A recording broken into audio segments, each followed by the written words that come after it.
Hello everyone, welcome back to Sudheesh tech school. ఈరోజు మనం ఈ వీడియోలో జావాలో స్విచ్ స్టేట్మెంట్ గురించి చూద్దాం. లాస్ట్ వీడియోలో నేను మీకు already if statement, nested if and if else గురించి చెప్పాను. ఈ వీడియోలో అయితే స్విచ్ స్టేట్మెంట్ గురించి చూద్దాం.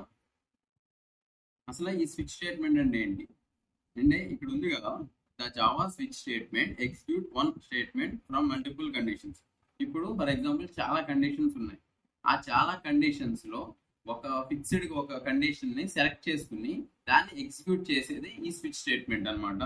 ఈ స్విచ్ స్టేట్మెంట్స్ ఎలా అంటే మనకి నేను లాస్ట్ వీడియోలో చెప్పాను కదా, డేటా టైప్స్ ఉన్నాయి కదా, బైట్, షార్ట్, లాంగ్, ఇంటూ, ఈ డేటా టైప్స్ అన్నిటిని కూడా వర్క్ అవుతుందంట.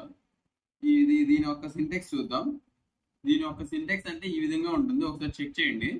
సో ఈ సింటెక్స్ ని యూజ్ చేసుకుంటూ మనం ప్రోగ్రామ్ ని రన్ చేస్తాం. సో ఫర్ ఎగ్జాంపుల్ నేను మీకు ఎలా రన్ చేయాలో చెప్తాను. ఫస్ట్ అయితే నేను ఒక ఎగ్జాంపుల్ అనుకుందాం. ఫస్ట్ క్లాస్ నేమ్ ఇచ్చేసుకుందాం, పబ్లిక్ క్లాస్ స్విచ్చింగ్. నేను ఎందుకంటే ఇక్కడ స్విచ్చింగ్ అనేది క్లాస్ నేమ్ గా యూజ్ చేసుకున్నాను.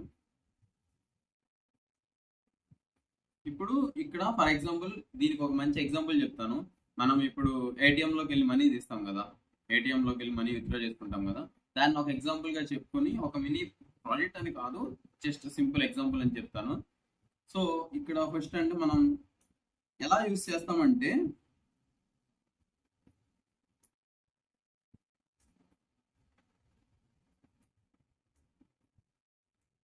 సో ఇప్పుడు ఈ ఏటీఎం అనేది ఎలా వర్క్ అవుతుందంటే, ఇప్పుడు ఫర్ ఎగ్జాంపుల్ ఒక యూజర్ వచ్చి, అంటే ఒక కస్టమర్ వచ్చి ఏటీఎం దగ్గరికి వెళ్ళి 100 రూపీస్ కావాలి అనేసి టైప్ చేస్తాం కదా, 100 అనేసి. సో 100 టైప్ చేస్తే 100 వస్తాయి, 200 టైప్ చేస్తే 200 వస్తాయి, 500 టైప్ చేస్తే 500 వస్తాయి, 2000 వస్తాయి. సో ఈ విధంగా ఎలా అయితే యూజర్ కోరినంత మనీ ఎలా అయితే ఇస్తుందో, సేమ్ అదే విధంగా నేను మీ కోడ్ రన్ చేసి చూపిస్తా. చూడండి, స్విచ్ మనీ. సో మనం మనీ యూజ్ చేస్తున్నాం కాబట్టి మనీ అని చెప్పాను. ఇప్పుడు ఫస్ట్ కేస్ అన్నమాట ఇది. ఇందులో చాలా కేసెస్ ఉంటాయి, చెప్పాం కదా. చాలా కేసెస్ లో ఒక ఫిక్స్డ్ కేస్ ని ఎగ్జిక్యూట్ చేసేది స్విచ్. సో ఫస్ట్ దాంట్లో స్విచ్ 100 రూపీస్ అనమాట. స్విచ్ 100.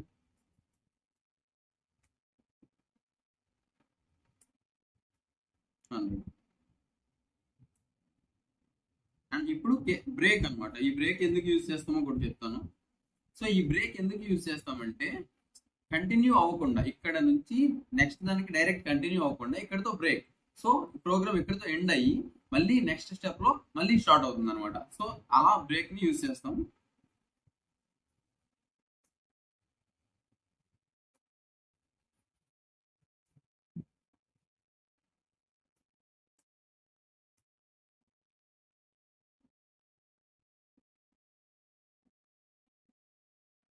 సేమ్ మళ్ళీ ఈ ప్రోగ్రామ్ ఇక్కడతో ఎండ్ అవ్వాలి కాబట్టి మళ్ళీ same break and now new programme. Case ఇప్పుడు మనకి 100 రూపీస్ అనేవి ఉన్నాయి అండ్ 200 నోట్ కూడా ఉంది. 100, 200 ఎందుకు యూజ్ చేస్తున్నా అంటే, 100 నోట్ మనకు ఉంది, 200 నోట్ ఉంది, కానీ మనకి 300 నోట్ అనేది లేదు. సో నేను 500 నోట్ యూజ్ చేస్తున్నా. 500 ఏటీఎం లో ఏవైతే మనకి అవైలబుల్ ఉన్నాయో వాటినే మనం యూజ్ చేసుకోవాలి.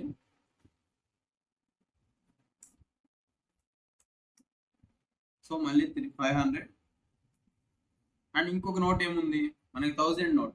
1000 నోట్ అనేది ఇప్పుడు లేదు, ఒకప్పుడు ఉంది. సో మనం 2000 నోట్ యూజ్ చేసుకుందాం. బిఫోర్ దట్ ఈ ప్రోగ్రామ్ ఎక్కడితో ఎండ్ అవ్వాలి. కేస్ 2000, ఎందుకంటే 2000 నోట్ అనేది ఇప్పుడు ఏటీఎం లో అవైలబుల్ ఉంది. సో నేను 2000 తీసుకున్నా. సో 2000 ఇక్కడి వరకు మనకి 100 నోట్, 200 నోట్, 500 నోట్, 2000 నోట్ ఉంది. ఒకవేళ యూజర్ అంటే కస్టమర్ అనమాట. ఏటీఎం దగ్గర మనం వెళ్తాం కదా, మనం వెళ్ళి 300 అని కొట్టామంటే 300 టైప్ చేస్తే మనకు మనీ అనేవి రావు. సో ఆ మనీ రాకపోవడానికి కారణం ఇక్కడ మనం డిఫాల్ట్ అనేది ఇచ్చుకుంటాం అనమాట.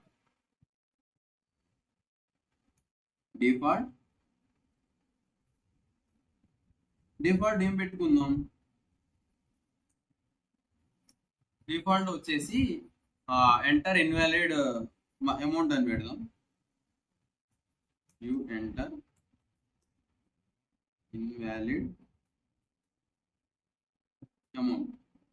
Invalid amount. సో చూసారు కదా, ఇలా ఇచ్చుకున్నా. ఇప్పుడు మనం ఇక్కడ 100 అనేసి, ఇప్పుడు నేను ఏటీఎం దగ్గరికి వెళ్ళా, 100 అనేది నేను టైప్ చేశాను. సో నాకు అవుట్పుట్ లో 100 రూపీస్ రావాలి. సో ఇప్పుడు వస్తాయి చూడండి, చూసారు కదా, ఇది అవుట్పుట్ అన్నమాట. 100 రూపీస్ అనేవి మనకి ఏటీఎం నుంచి వచ్చాయి. అండ్ ఇప్పుడు నాకు 500 కావాలి. సో నేను 500 ఇచ్చాను. అండ్ మనకు అవుట్పుట్ లో చూసారు కదా 500 అనేవి వచ్చేసాయి.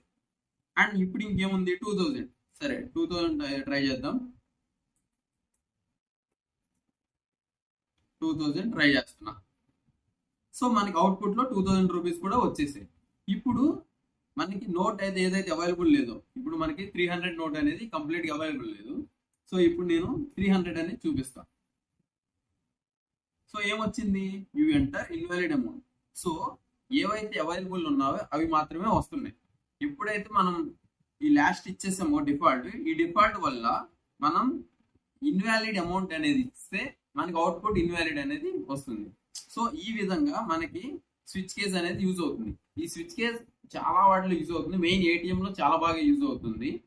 ఈ విధంగా అయితే స్విచ్ కేస్ యూజ్ అవుతుంది. అర్థమైంది కదా, చాలా ఈజీగా ఉంటుంది. అండ్ డైలీ ఒక 1 అవర్ అలా ప్రాక్టీస్ చేస్తే మనకి జావా అనేది కంప్లీట్ గా అనేది వచ్చేస్తుంది.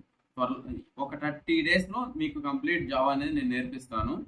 అండ్ లాస్ట్ వీడియోలో నేను కామెంట్ సెక్షన్ లో కొన్ని ఇంటర్వ్యూ క్వశ్చన్స్ యాడ్ చేశాను. సో ఒక్కొక్క టాపిక్ కింద కొన్ని ఇంటర్వ్యూస్ క్వశ్చన్స్ యాడ్ చేస్తాను. మేబీ ఛాన్స్ ఉంటుంది అవి అడగడానికి, బట్ అవే అడుగుతారు అనేది ఏమీ లేదు. ఒకసారి చెక్ చేసుకోండి, యూస్ఫుల్ ఉంటుంది. అండ్ కమింగ్ వీడియోస్ లో ఇంకా మంచి కంటెంట్ పోస్ట్ చేస్తాను. For more videos please subscribe.